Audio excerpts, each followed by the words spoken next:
We are the Danes. And as all the world knows, we have been a peace-loving people, promoting justice and working actively in the cause of democracy. Shattering the hard-won peace of centuries, the Nazi hordes violated our borders in the early morning hours of April 9th, 1940. Of course, they made no declaration of war, they just moved in, overpowered our small army of 8,000 men in a few hours, and spread the dark cloud of their presence over the whole of our nation. But the Danish resistance was not broken on that fateful morning. Under the surface, our people have been fighting ever since. The underground movement has, with increasing strength, hampered the Germans by using their most effective weapon, sabotage. In the spring and summer of 1943, sabotage increased. Trains carrying goods to Germany were derailed. Factories working for the enemy were burnt to the ground. And German countermeasures were met with strikes all over the country. Many patriots were killed in action in those days, and many of our countrymen lost a father, a son, or a friend.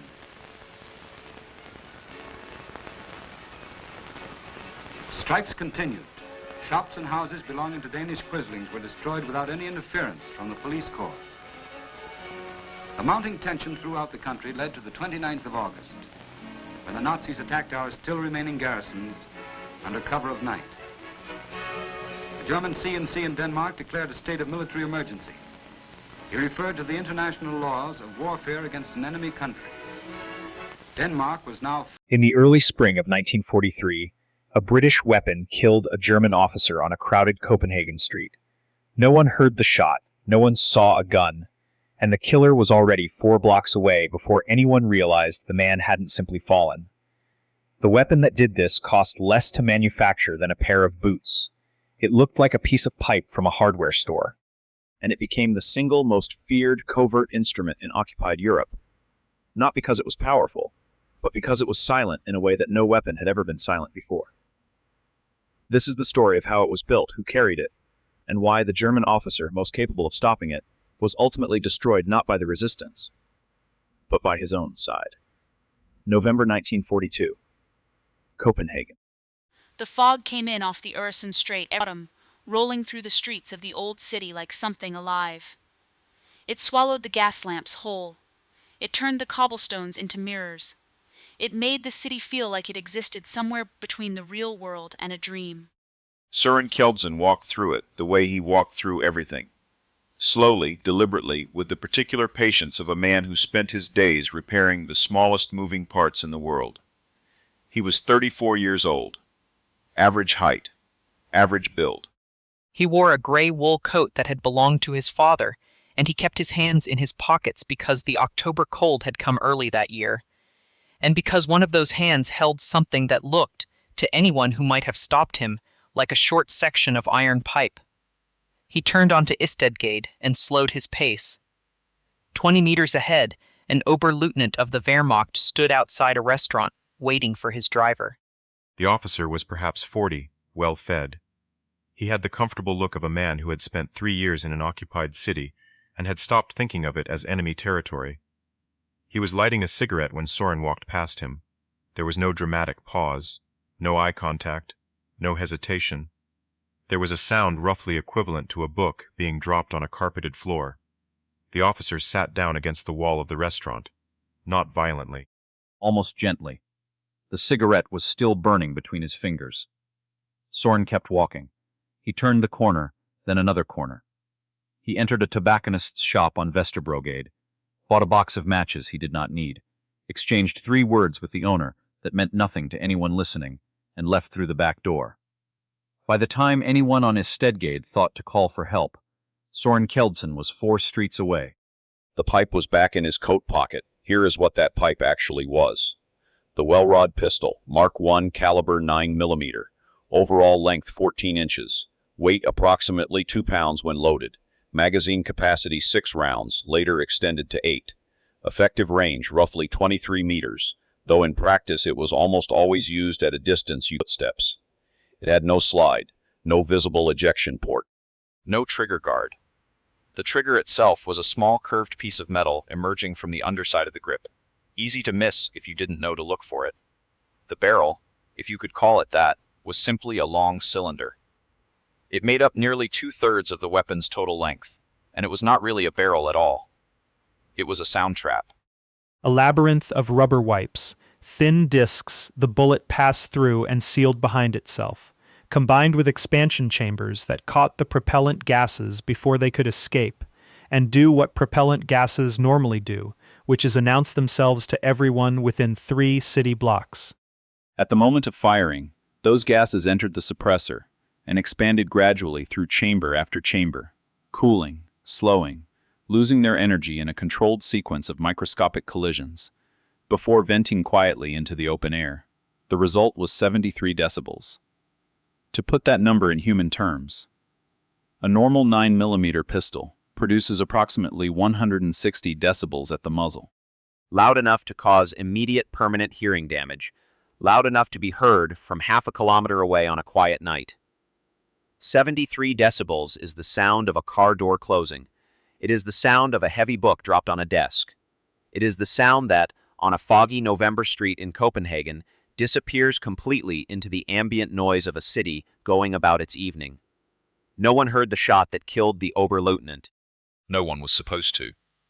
But to understand how that weapon came to exist, how a piece of industrial pipe became the most feared covert instrument in occupied Europe, you have to go back further.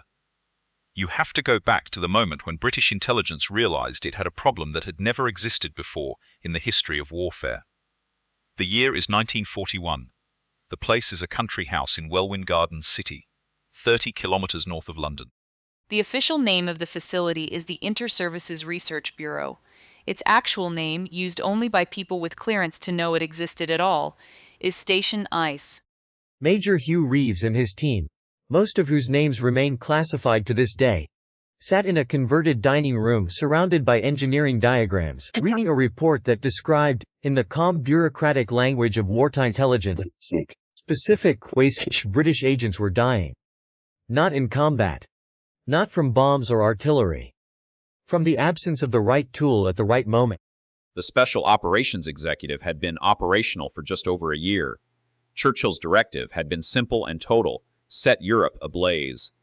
Insert agents into occupied territories, build resistance networks, conduct sabotage, make the occupation of Europe cost the Germans more than they had calculated. SOE was doing all of these things, and in doing them, they kept running into the same specific problem. When an agent needed to eliminate a target quietly, a Gestapo informant, a collaborating official, a guard blocking access to a sabotage target, the available options were, in practical terms, medieval. A knife required physical contact and left evidence. A garrote required strength and positioning and produced a struggle. Poison was slow, unpredictable, and difficult to administer without detection. What agents needed was a firearm. But every firearm that existed in 1941 failed the same test. The suppressed Sten gun, the best sound-reduced British weapon then available, produced approximately 130 decibels when fired. That is roughly equivalent to a pneumatic drill, useful for masking the directional crack of gunfire on a battlefield. Completely useless for silent work in an occupied city where a single unexpected sound could bring German soldiers running from 3 streets away. The Americans had developed something called the HDM, High Standard Model D, a suppressed pistol chambered in .22 caliber that achieved approximately 90 decibels. Quieter.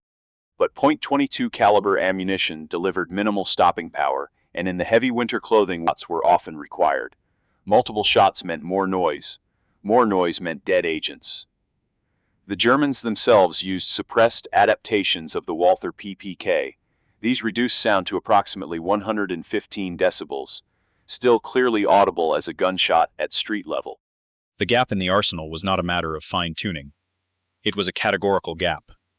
No weapon existed that could do what SOE needed done. Reeves read the report. Then he turned it face down on the table, and he asked a question that no gunsmith would have thought to ask. He asked, where does the sound actually come from? A gunshot is not one sound. It is 3 sounds occurring simultaneously. The first is the explosion of propellant gases escaping the barrel, the fundamental bang of ignition. The second is the mechanical noise of the weapon itself cycling. The slide moving backward, the spent case ejecting, the spring compressing and releasing, the new round chambering. In a semi-automatic pistol, this mechanical percussion is substantial.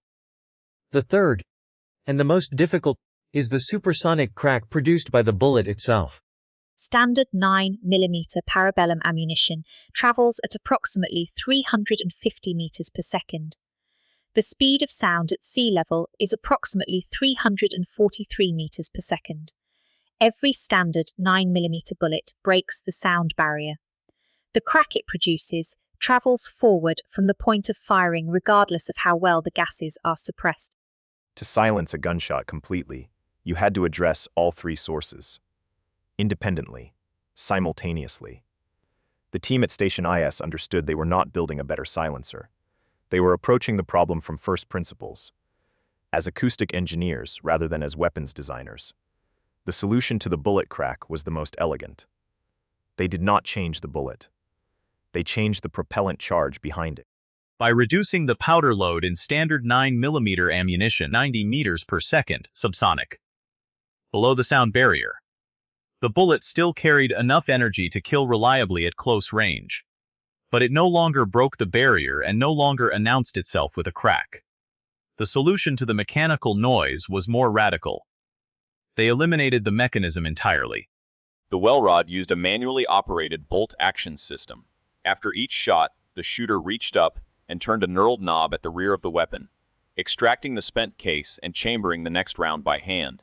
Slow, deliberate, almost entirely silent.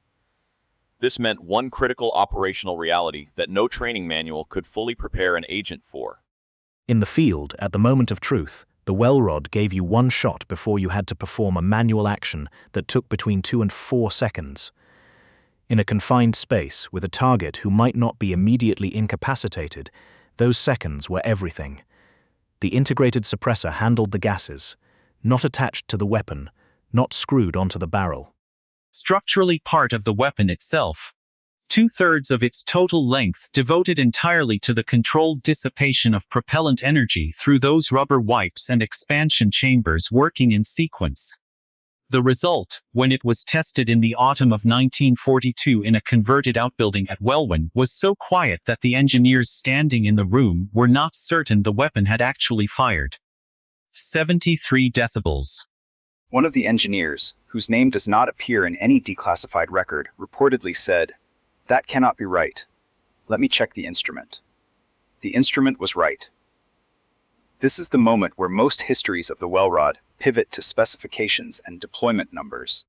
But the numbers, somewhere between 2,800 and 14,000 units produced, tell only a fraction of the story.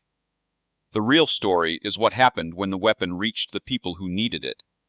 And the real story begins not with a successful operation, but with the moment that the first agents who received the well rod refused to use it. The weapon was too quiet. Not metaphorically, literally. Field agents who had spent months operating in occupied territories had developed survival instincts calibrated to sound. The crack of a pistol meant danger, meant exposure, meant run. The absence of that crack meant safety. When the first well rod test units were distributed through SOE channels in early 1943, the initial response from multiple agents across different networks was the same. It doesn't fire properly. Something is wrong with it. I want a real weapon. One field report from an agent operating in southern France, still partially redacted in the National Archives, describes the moment of first use as, quote, "impossible to trust. The silence felt like a malfunction." This was the weapon's first and most unexpected operational challenge. Not the Germans. Not the Gestapo.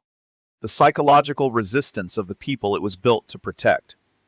And the man responsible for overcoming that resistance, for distributing the well rod across the occupied networks and convincing agents to stake their lives on a pipe that didn't sound like a gun, was not a soldier or a spy.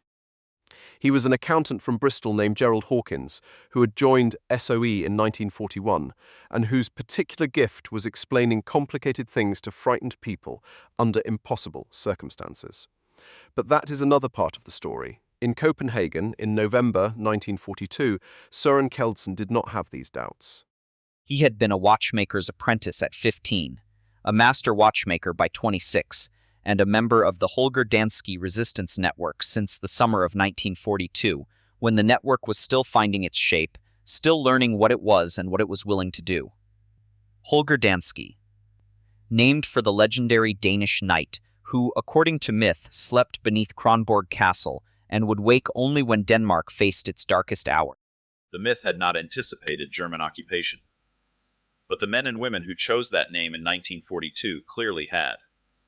Søren had been recruited in the way that most resistance members were recruited. Not through dramatic covert approaches or dead drops or anonymous letters, but through a conversation with someone he had trusted for 20 years. A man who had known his father. But through a conversation with someone he had trusted for 20 years. A man who had known his father. A man who had attended his mother's funeral. A man who had customers who were German officers and who took their money with a steady hand and a pleasantly empty expression. A man named Henning Larsen. Henning was 52 years old. He ran a grocery on Nørrebrogade that had been in his family for 3 decades. He had a son named Mikkel who was 19 and had the kind of politics that worried parents develop insomnia over. He had a wife who had died of pneumonia in 1938. He had a particular talent for knowing which of his customers were frightened and which were merely careful, and a gift for being the kind of presence that frightened people trusted without quite knowing why. He had introduced Søren to the network in July 1942 with 4 sentences. The country needs people who are patient, who notice small things, who can be trusted to remember exactly what was said and exactly what was not said. I think you are that kind of person. Søren had said yes because he was that kind of person. He had been that kind of person his entire life. He fixed watches. He understood that everything worked because of parts so small you needed a loupe to see them, and that when one small part failed, the whole mechanism stopped. He applied the same logic to the occupation. By November 1942, he had been passing information for 4 months. Safe house locations, German patrol schedules, the names of civil servants who asked the wrong questions at the wrong times. Small things. The kind of things that kept a network alive. The Welrod had arrived in Copenhagen 3 weeks earlier, dropped by a Halifax bomber on a field outside Roskilde on a moonless night in February. Packed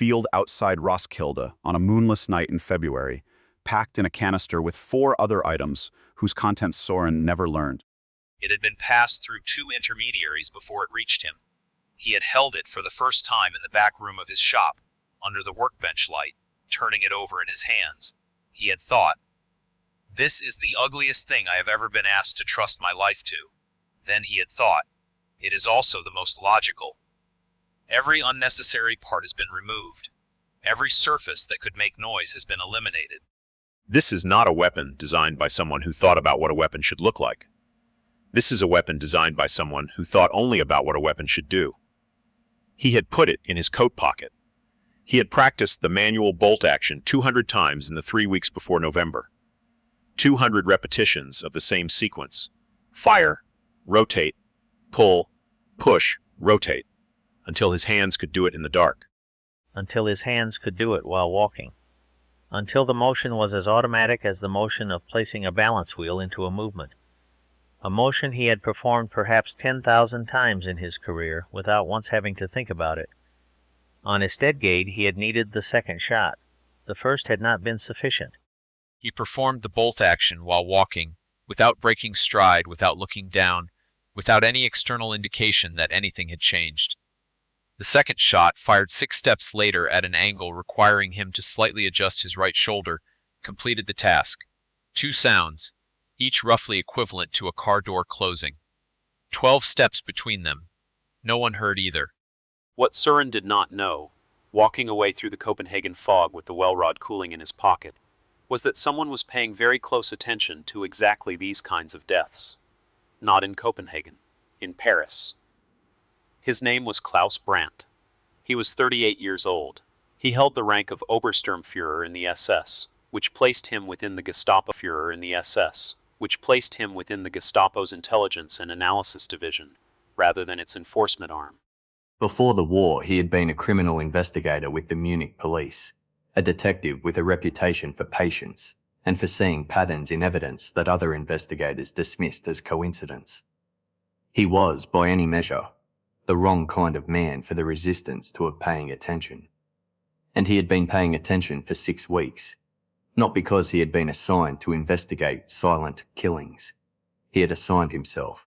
He had noticed, in the accumulated reports flowing across his desk from occupied territories across Northern Europe, a pattern that no individual report mentioned because each individual report saw only its own incident. Deaths classified as cardiac events. Deaths classified as falls. Deaths classified as unknown cause, pending further examination. All of them involving German officers or occupation officials. All of them leaving no witnesses who reported hearing anything unusual. All of them in urban environments. All of them at relatively close range. He had requested 3 autopsy reports from Paris, 2 from Brussels, 1 from Amsterdam. He had spread them on his desk and looked at them for a long time. Then he had written 3 words on a blank piece of paper. Subsonic, manual, deliberate. He did not yet know what weapon he was looking at. But he understood something that would take the German High Command another 8 months to acknowledge officially. Someone had given the resistance a tool they had never had before, and it was working. Paris, March 1943. The package arrived the way everything arrived in occupied France. Without announcement, without explanation, wrapped in brown paper and tied with ordinary string, handed across a counter, as though it contained nothing more significant than a repaired pair of shoes. Madeleine Vauquelin accepted it with both hands, said, "Thank you," in the tone of someone who had said thank you 10,000 times before, and carried it to the back room of the postal sorting office on Rue du Faubourg Saint-Antoine, where she had worked for 6 years. She set it on the floor. She locked the door. She sat down in the chair she used for her lunch breaks and looked at the package for a long time without touching it. She was 28 years old. Medium height, dark hair she wore, pinned back in the practical style of a woman who worked with her hands. She had a small scar above her left eyebrow from a fall at age 7 that she had long since stopped noticing. She had a voice that people trusted instinctively, which was partly why the Maquis had recruited her in the spring of 1942, and partly why they kept her in place when other members of her cell were moved or lost. She was not fearless. She had been frightened continuously for 11 months, and she had learned to work through the fear the same way you learn to work through pain. Not by ignoring it, but by acknowledging it and then setting it aside, which is a different thing. She unwrapped the package. Inside, packed in cotton wadding, were 3 objects that looked like components from some kind of industrial machinery. Cylinders. A small, curved piece of metal. 2 flat rectangular pieces that meant nothing to her. It took her 4 minutes to understand she was looking at weapons.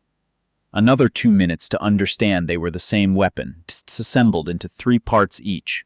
She had been told to expect them. She had not been told what they would look like. She picked up one of the cylinders and held it at arm's length, turning it slowly. She had expected something that looked like danger. This looked like plumbing. The well rod units in that package had traveled a considerable distance before reaching Madeleine's back room.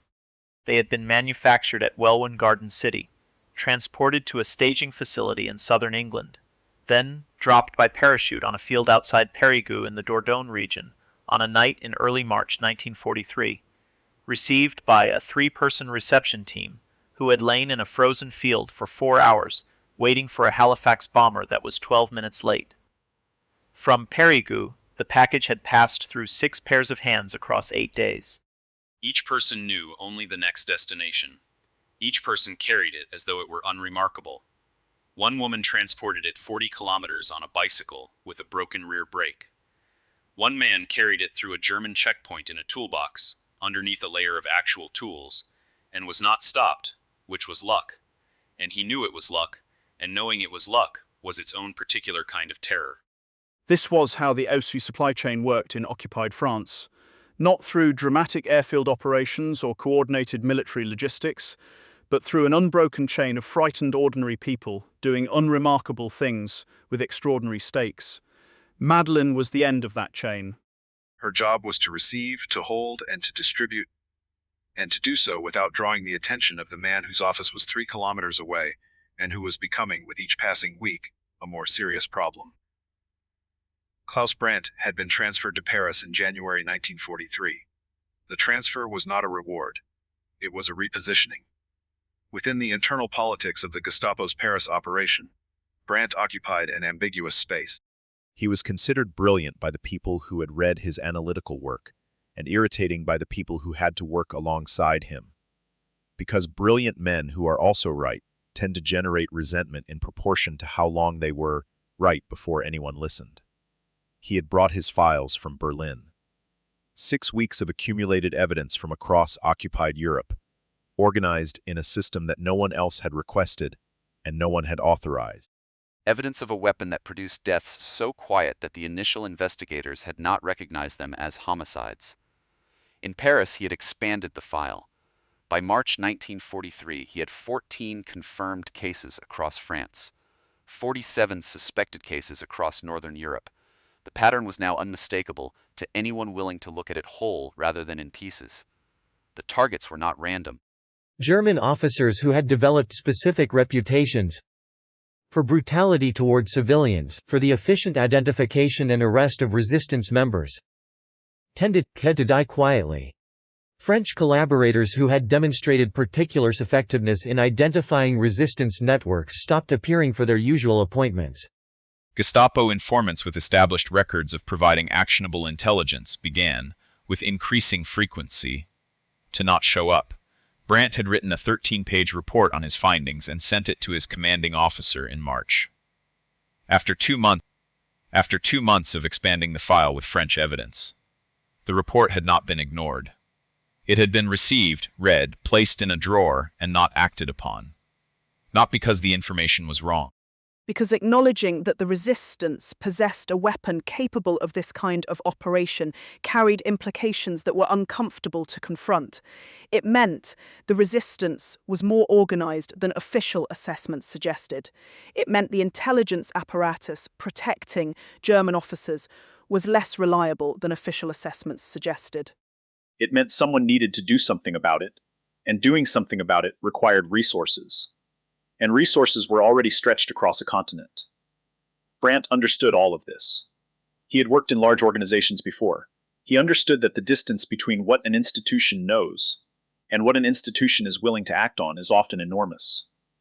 So he kept the report, and he kept building the file, and he waited.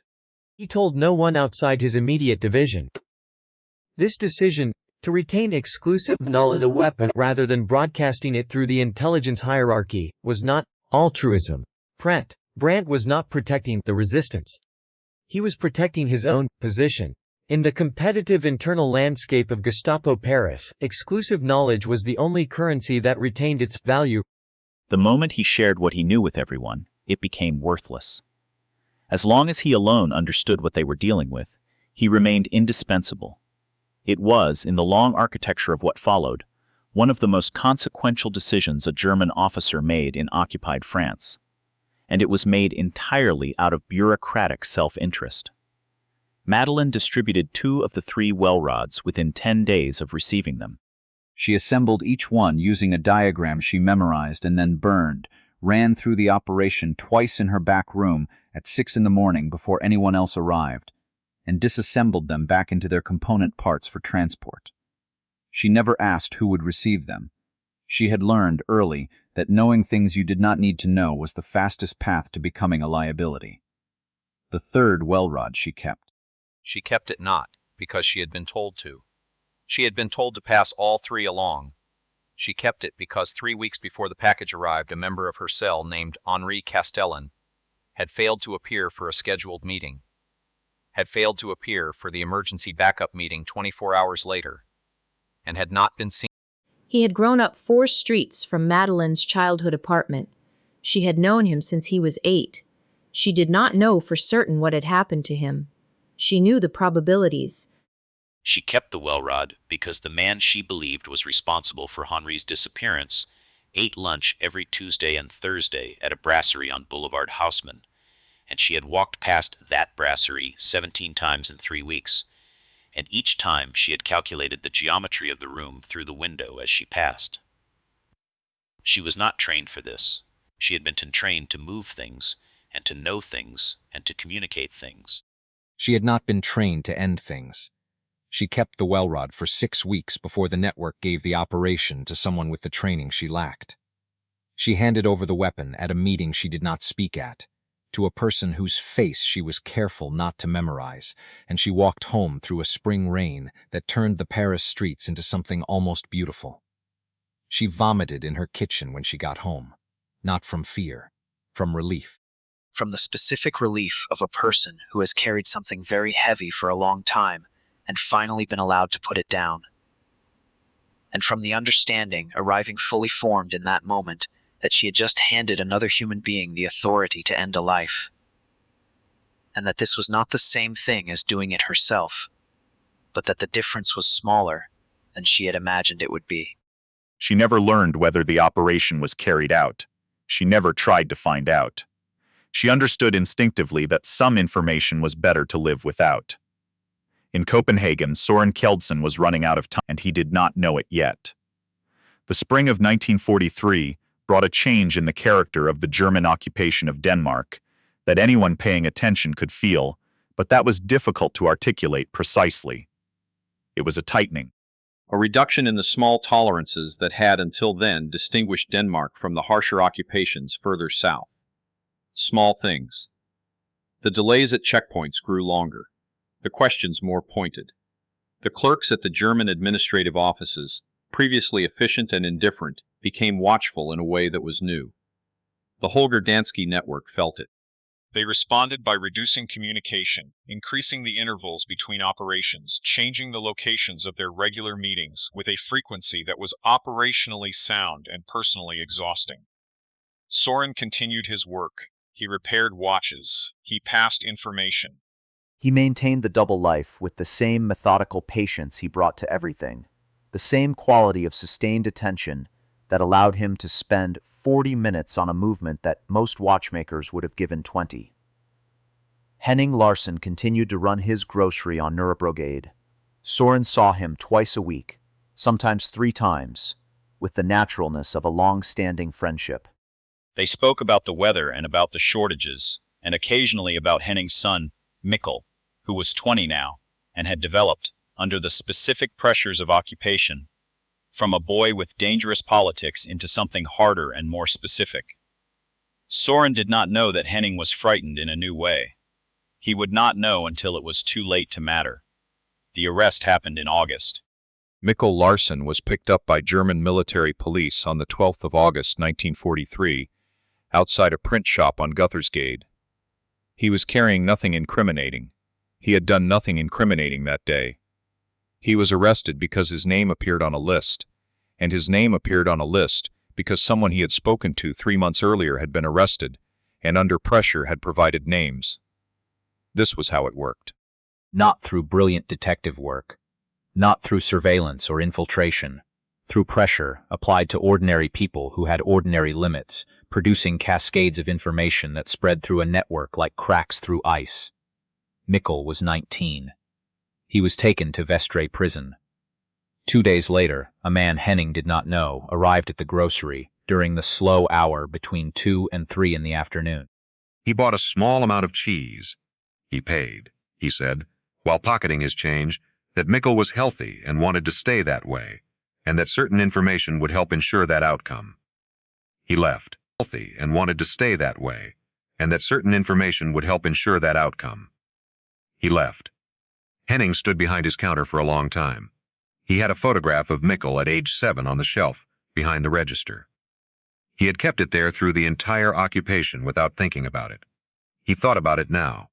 He made his decision in the way that most catastrophic decisions are made, not through deliberation or calculation, but through the slow accumulation of a weight that becomes, at a certain point, simply too heavy to continue carrying.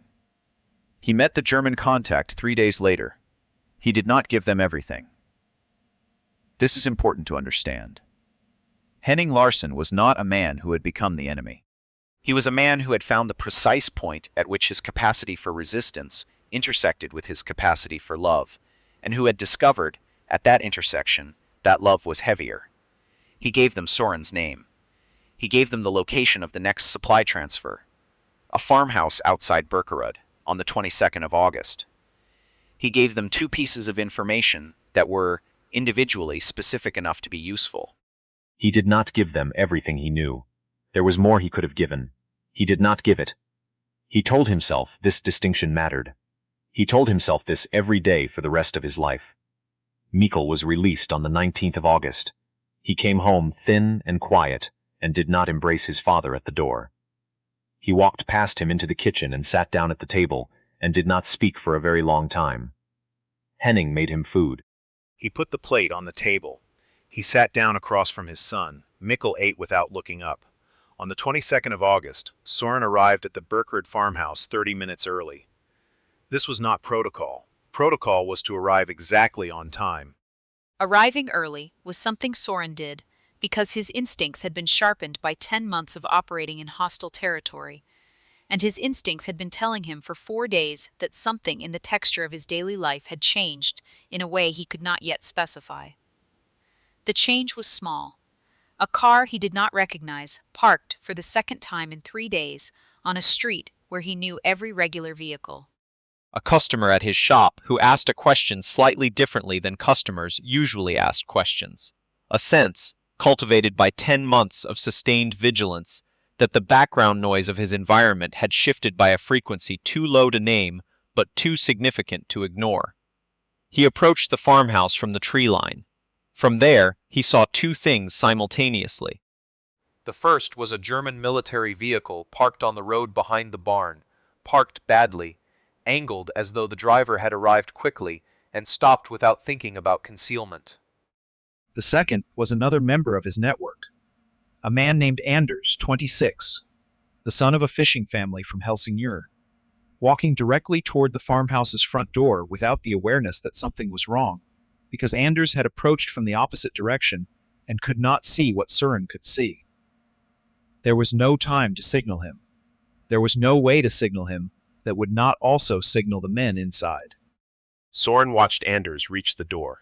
He watched the door open from the inside before Anders could knock. He stood in the tree line and did not move. He did not move because moving would have accomplished nothing except adding his own capture to Anders's. And the part of his mind that was trained rather than human calculated this in approximately 2 seconds, while the part of his mind that was human screamed at him to run forward. He stayed still. He heard nothing clearly enough to understand it. He saw 3 men emerge from the farmhouse. He saw Anders being walked toward the vehicle with his hands behind his back. He stayed still until the vehicle left. Then he walked back into the trees and kept walking until he reached a road he could use. And then he walked that road for 6 kilometers to a location he had memorized 6 months ago for exactly this category of emergency. He had been betrayed. He did not yet know by whom. He knew 3 days later. It came through a channel that was itself barely functioning. A message passed through 2 intermediaries, arriving as a sequence of numbers in a coded notation that Soren decoded in the back of his shop with the door locked and the lights off. The message contained 4 words beyond the network identifier. Source confirmed. Henning Larsen. Soren sat with those 4 words for a long time. He had known Henning for 20 years. Henning had taught him to play chess in the winter of 1929, when Soren was 19, and had broken his wrist and couldn't work, and had nothing to do but sit in the back of the grocery and learn patience from a middle-aged man who played as though time had no meaning. He had known Henning for 20 years, and Henning had put the well rod in his hands, and Henning had given the Germans his name, and Soren sat with these facts simultaneously and tried to make them form a coherent shape. They formed only a human shape, which is different. The network's response was already decided. It did not require Soren's involvement or Soren's agreement. But because Soren was the senior operational member currently active in Copenhagen, and because the operational resources required were currently in his possession, the decision made itself. He was the one who had to go. He sat in his workshop and held the well rod in both hands. Under the workbench light, it looked exactly like what it was. A very precise solution to a very specific problem, built without sentiment or ornamentation, designed only to do one thing as efficiently as physics allowed. He put it in his coat pocket. He walked to Nuremberg. The grocery was closed. It was a Tuesday evening. Henning closed at 6 on Tuesdays. Soren knocked on the side door. Henning opened it. He was wearing an apron. He was holding a cloth, the specific cloth he used to wipe down the counter at closing time, and his hands went still when he saw Soren's face, because Soren's face told him everything he needed to know about how much Soren knew. They stood looking at each other in the narrow doorway. Henning said, "He is my son." 3 words. Not an apology, not a justification, not an apology, not a justification. A statement of the only fact that mattered to him. Soren understood this. He understood it completely, with the particular clarity of a man who has no children, and can therefore see, without the distortion of the same love, exactly what it does to a person. He stood in the doorway for a very long time. Henning did not move. He did not run or argue or bargain. He held the countercloth in both hands and waited. The well rod was in Soren's right coat pocket. His hand was around it. His finger was through the small curved trigger. He had performed the bolt action 200 times. He could do it without thinking. He had done it on a moving street in the dark, at distances where the arithmetic of the situation allowed no margin for uncertainty. Henning looked at him. He was 52 years old. He had a photograph of his son at age 7, on a shelf behind a register. He had taught Soren chess in the winter of 1929. Soren took his hand out of his pocket. He said nothing. He turned and walked back down Nuremberg in the direction he had come from, and he did not look back, and Henning Larsson stood in the doorway of his grocery watching him go. It was the last time either of them saw the other. What Soren did not know, what he could not know, because the network's information moved in one direction, and his decision was his alone, was that the same information that had reached him had also reached Paris. Madeleine Vauquelin received the name Henning Larsson on a Thursday morning in September, in the same building where she had received the package 8 months earlier, in a message that required no interpretation and left no ambiguity about what was expected. She did not know that Soren had gone to Nuremberg 3 days before. She did not know about the doorway, or the cloth, or the 20 years of chess games, and the photograph of a child. She knew only the name, the city, the address, and what the network had decided. She passed the information to the cell's operational coordinator without expression or comment. In Berlin, Klaus Brandt received a report on the Burkhardt arrests on the 26th of August. He read it carefully. The arrests had produced 1 prisoner, 1 escaped subject, and 2 Welrod units recovered from the farmhouse. Physical evidence that confirmed for the first time what he had suspected for 8 months from autopsy reports and pattern analysis alone. He held one of the Welrods in his hands and looked at it for a long time. He thought, this is the weapon. This is what has been killing people across the occupied territories and leaving no acoustic evidence and barely any physical evidence. This is the thing that has been operating in the silence between official reports. He looked at it with the professional admiration of one kind of intelligence for another. Then he wrote a new report. Longer this time, 41 pages. He included photographs of the recovered weapons. He included his full analysis of the European-wide pattern. He included a specific assessment of SOE distribution methodology and a set of recommendations for a counterintelligence operation targeting in the supply chain. He sent it to his commanding officer. He also, quietly, made 2 copies. One for his own file, one to be used as leverage at the moment of his choosing. He was building something, not an investigation, a position. It's a set of exclusive knowledge so comprehensive and so well documented that whoever eventually needed to understand the Welrod program would have to come to him. This was, he believed, how you survived the internal politics of a machine like the one he served. He was not wrong about the logic. He was wrong about the machine. October 1943. The Øresund Strait. The water was black, and the wind was from the northeast, and the fishing boat had no lights. Soren Kjeldsen lay in the forward hold among coils of rope, and the smell of diesel and old fish, and the particular cold that comes off open water in autumn, a cold that gets into the joints and stays there. He was not alone. There were 11 other people in the hold with him, a family of 4 whose name he never learned. An elderly rabbi from the Crystal Gate Synagogue, whose name he also never learned, but whose face he would remember for the rest of his life. 3 young men who might have been students, 2 women who held each other's hands without speaking, and a boy of perhaps 9 who had fallen asleep against Soren's left arm, with the absolute trust of a child who has exhausted his capacity for fear and simply stopped. Soren did not move for 2 hours. He held his left arm still against the rocking of the boat. He listened to the engine.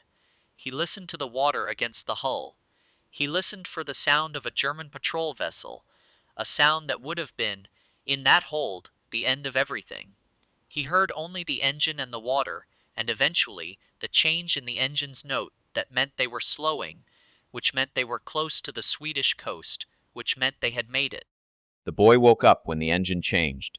He looked at Soren with the disoriented expression of a child who has briefly forgotten where he is and then remembered. Soren said nothing. He put his hand briefly on the boy's head. Then he looked away, at the dark planking of the hull, at nothing. 7,000 people crossed the Öresund Strait to Sweden in October 1943. This is a number that requires a moment to hold properly. 7,000 people, most of them Jewish Danish citizens who had received warning through an extraordinary network of Danish citizens, fishermen, clergy, doctors, strangers, that the German deportation order was coming, who had 48 to 72 hours to pack what they could carry and reach a coastline and find a boat and cross 12 kilometers of open water in the dark. The rescue was not organized by a government or a military command. It was organized by ordinary people who decided without coordination or authorization that this was not something they were willing to let happen. Fishermen who made the crossing 10, 15, 20 times in a single week. Doctors who hid patients in hospital wards. Students who knocked on the doors of Jewish neighbors they barely knew and said, "We have a boat." We leave at midnight. Come now. Soren was not Jewish. He crossed because he had been burned. His name was known to the Germans. His shop was almost certainly under surveillance, and Copenhagen was no longer survivable for him. He crossed with 11 strangers in a fishing boat because the same network that had deployed him had the wisdom to know when a resource needed to be preserved rather than expended. In Malmö, on the Swedish side, he was met by a man he did not know who handed him a coat, a cup of coffee, and a document that would allow him to exist in Sweden without legal difficulty. He stood on the Malmö dock in the gray October morning and drank the coffee and looked back across the water at the thin, dark line of the Danish coast. Somewhere on that coast, in a grocery on Nørrebrogade that had been in a family for 30 years, Henning Larsson was opening his shutters and beginning another day. Soren drank his coffee. He did not allow himself to think about what he had chosen not to do. He had made his choice. The network would make theirs. These were separate things, and keeping them separate was the only way to continue functioning as a human being in circumstances that applied continuous pressure to the boundary between the human and the mechanical. He put down the cup. He picked up the coat. He walked into Malmö and disappeared into the ordinary life of a refugee in a neutral country, which is its own particular kind of invisibility. In Copenhagen, 3 weeks after Soren's crossing, Henning Larsson received a visitor. Not the network. Not the Germans. His son. Mikkel had known for a month. He had not known precisely how he had known. The information had come to him through the specific osmosis of a small community where things are understood before they are stated. He had sat with the knowledge for 4 weeks in the same kitchen where he had sat in silence after his release from Vestra prison, and he had decided what he thought about it. He came home on a Tuesday afternoon. Henning was behind the counter. The grocery was empty. Mikkel stood in the doorway for a moment. Then he walked to the counter and stood on the customer's side of it, which was a distance of approximately 90 centimeters, which might as well have been a distance measured in years, he said. "I know what you did," Henning said. "I know you do," Mikkel said. "I needed you to know that I know." He left without buying anything. He did not come back for 11 months. When he did come back, he came back because Henning had had a stroke, and there was no one else. He sat at the hospital bedside and held his father's hand and said nothing about what had passed between them. Because some things are not resolved by conversation. Some things are simply carried by the people involved in the specific way that only the people involved can understand. Henning recovered. He lived until 1961. He never spoke publicly about the occupation. In the years after the war, when Denmark reconstructed its national memory of the resistance period, Henning Larsen was not remembered as a collaborator or as a hero. He was not remembered at all. He had existed in the space between those categories, which is where most people exist during the actual experience of occupation, even if the histories that come afterward prefer to sort everyone into columns. The Welrod that Søren had carried on a Stegade, that he had used on Nørrebrogade only in his imagination, was not with him when he crossed the Øresund. He had left it behind. Disassembled. In a specific location, in a waterproof case, that he had communicated to the network before his departure. Someone else picked it up. He never knew who. This was the fundamental operational logic of the weapons program. The weapon was never personal property. It was a resource. It moved through the network as information moved through the network, passed from person to person, each person knowing only their speech to touch. An accumulated to history that no single person ever held in its entirety. The Welrod found on that farmhouse outside Birkerud by German soldiers on the 22nd of August was one of an unknown number, somewhere between 2,800 and 14,000, depending on which incomplete record you consult, a gap that represents not carelessness but intent. Serial numbers were deliberately assigned in non-sequential batches to prevent any captured weapon from revealing accurate information about production quantities. Documentation was systematically destroyed. The program's true scale was designed to be unknowable. The men who designed it at Station 9 understood something that military procurement rarely acknowledges, that the most effective weapons are often the ones whose existence is most successfully hidden. Not hidden from the enemy in deployment, but hidden from the historical record in scale. The Welrod worked not only because it was quiet, but because the full dimensions of the program remained invisible to the Germans for longer than any comparable SOE initiative. Brandt had come closest. His 41-page report, with photographs and distribution analysis and counterintelligence recommendations, sat in a file in his Paris office through the autumn of 1943. 2 copies, his leverage, his position.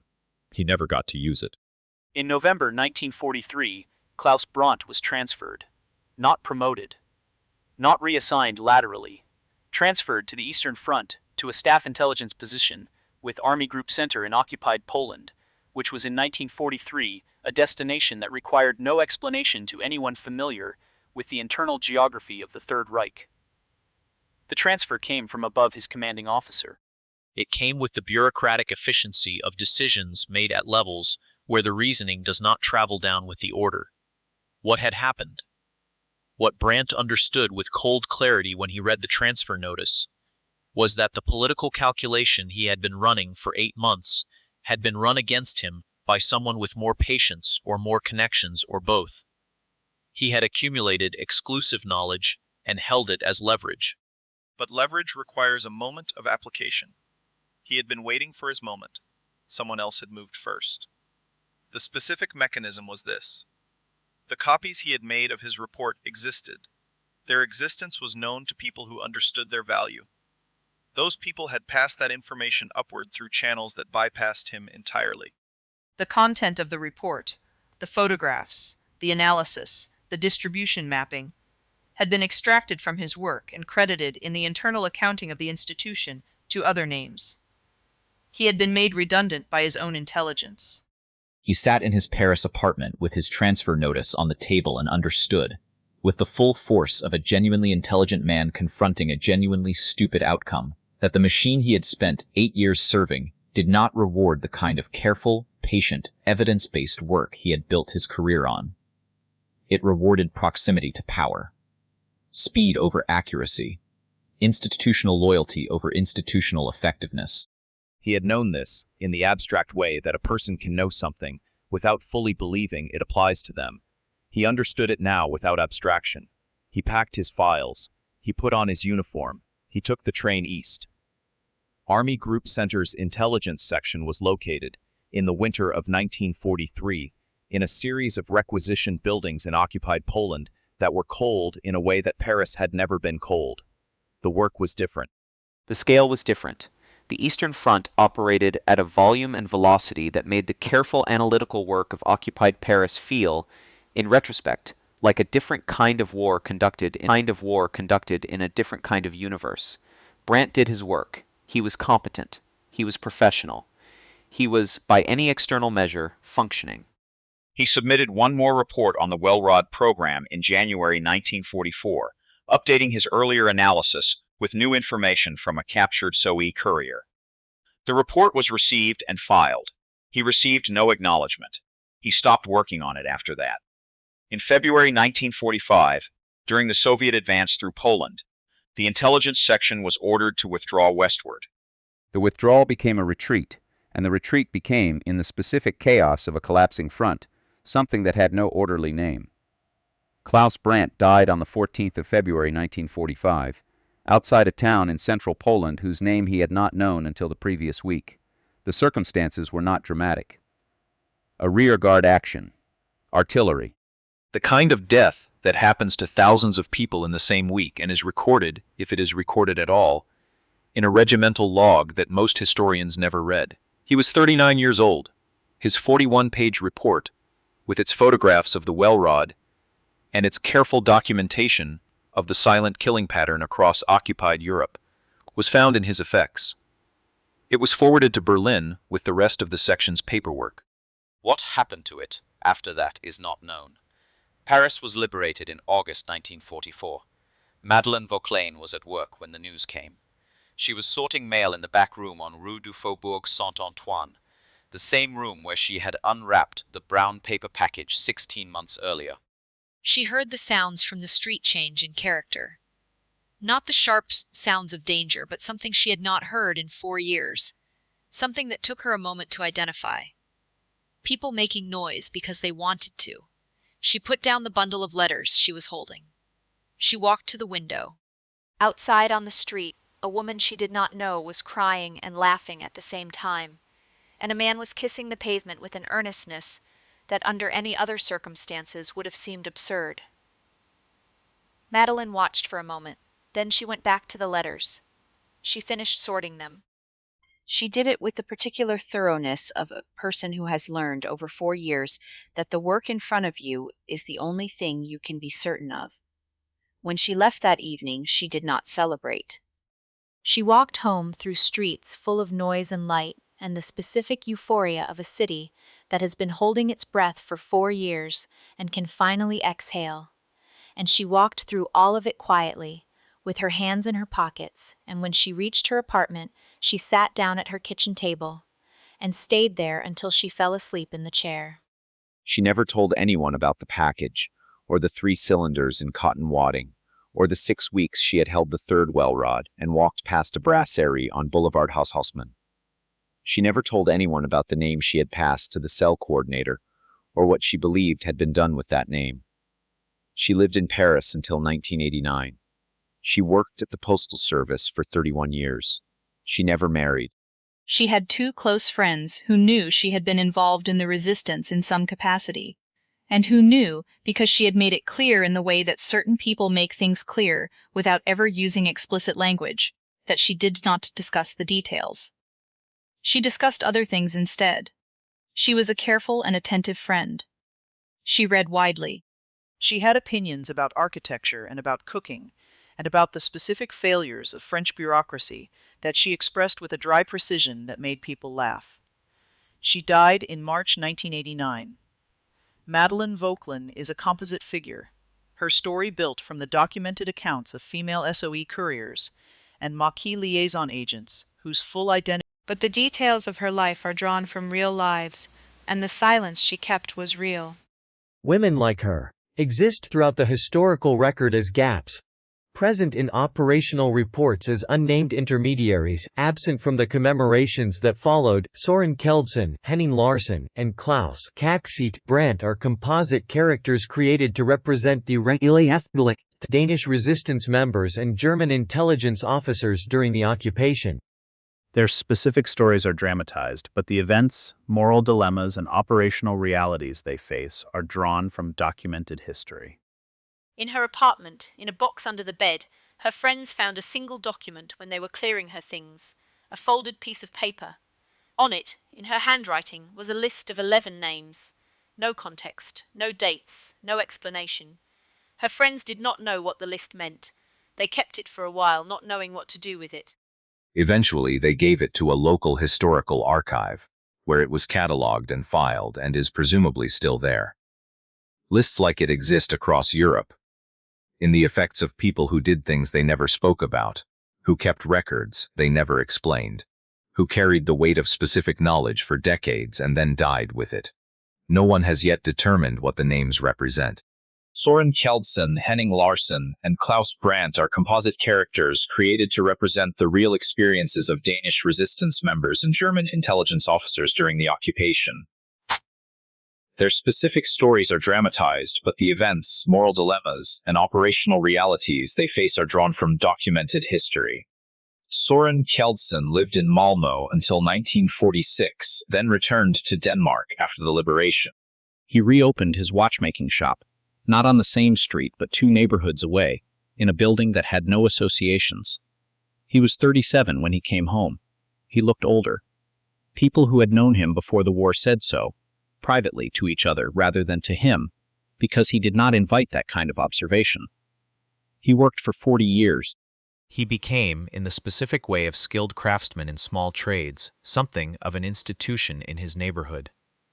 People brought him watches that no one else could repair. He repaired them. He was not warm in the way that invites familiarity, but he was reliable in the way that earns a different kind of trust, and in a long life that different kind of trust adds up to something that resembles, from the outside, contentment. He never spoke publicly about his work in the Holger Danske network. After the war, Denmark undertook its own accounting of the occupation period, and many resistance members gave testimony to historical commissions. Soren did not. He received a letter asking for his participation. He acknowledged receipt of the letter. He did not participate. He never explained why. There is a reasonable explanation, which is that the events of those years were private to him in a way that public testimony would have violated. There is another explanation, which is that a portion of those events, a doorway on Nürburgring, a hand in a coat pocket, a choice made in the space of 30 seconds, belonged to a category of human experience that is not well served by the language of official historical record. Both explanations are probably true simultaneously. He died in 1987 at the age of 79. His death notice in the local paper described him as a master watchmaker and a veteran of the wartime resistance. There is no mention of the well rod. The well rod itself outlasted the war by decades. Weapons recovered from occupied Europe were collected, assessed, and in some cases quietly retained by British intelligence rather than decommissioned. The specific acoustic performance that made the Wellrod irreplaceable in 1942 did not become less relevant after 1945. The nature of the conflicts that followed, Korea, Malaya, the specific texture of Cold War covert operations, continued to produce situations in which the particular capability of the Wellrod remained without equivalent. Units confirmed in use in Korea. Units recovered in Southeast Asia in the 1960s and 1970s. Credible reports of Wellrod variants in service with British Special Forces as late as the 1990s, which means the fundamental design of a weapon conceived in a converted dining room in Welwyn Garden City in 1941 remained operationally relevant for more than half a century. The designers at Station Nikes understood that the weapon's power was inseparable from its obscurity. A weapon that could not be counted could not be accurately defended against. A weapon that left no acoustic signature left also, as much as possible, no documentary one. In this, as in most things, they were right. Major Hugh Reeves and the Station IX team received no public recognition during the war. Station X itself did not officially exist. The Inter-Services Research Bureau was a name that appeared in no public document. The people who worked there signed documents that bound them to silence not for a fixed period, but permanently, and most of them honored that commitment for the rest of their lives, which means that the full history of what was designed and built in that converted country house will probably never be completely recovered. What remains is the weapon, and the pattern of deaths across occupied Europe that the weapon made possible. And the silence, the specific, deliberate, engineered silence that surrounds both. Go back to Copenhagen, November 1942. You know now what you did not know at the beginning. The German officer on Istedgade who sat down against the wall of the restaurant was not a symbolic target. He was not chosen to send a message or to make a point in the language of violence. He was chosen because that morning he had signed a document authorizing the arrest of 14 Danish citizens whose names had been provided by an informant. 14 people. Some of them would survive what followed. Some of them would not. Whether knowing this changes the arithmetic of what Soren did on that street is a question that the history cannot answer for you. It can only present the facts and allow you to sit with them. The officer sat against the wall. His cigarette continued to burn between his fingers for a moment, and then it went out. 2 sounds, each one roughly equivalent to a car door closing. 12 steps between them. No one heard either. Soren walked north toward Vesterbrogade. He bought matches he did not need. He left through the back door. He walked home through the fog. He went to his workshop. He sat down at his bench under the workbench light. He had 3 watches to finish before morning. He picked up the first one and held it under the loop, and the gears were very small and very precise, and everything that needed to happen inside them would happen in the correct sequence, as long as each individual part continued to do exactly what it was made to do. He worked until 4 in the morning. He finished all 3. The well-rod pistol was never beautiful.